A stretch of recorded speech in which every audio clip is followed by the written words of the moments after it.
مقداد بن اسود رضی اللہ تعالیٰ عنہ بیان کرتے ہیں کہ آپ صلی اللہ علیہ وسلم نے فرمایا قیامت کے دن سورج لوگوں سے اتنا قریب کر دیا جائے گا کہ 1 میل کے فاصلے پر رہ جائے گا۔ سلیم بن عامر علیہ رحمۃ اللہ بیان کرتے ہیں مجھے معلوم نہیں کہ میل سے کیا مراد ہے، جیسے وہ زمین کے اندر ہم میل کے ذریعے جس کی ہم پیمائش کرتے ہیں، یا وہ میل جس کے ذریعے ہم اپنے آنکھوں میں سرما ڈالتے ہیں۔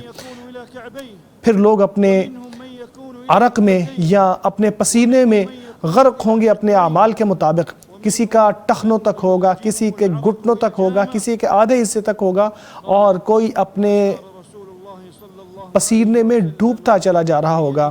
اور آپ صلی اللہ علیہ وسلم نے یہ فرماتے ہوئے اپنے منہ کی طرف اشارہ کیا۔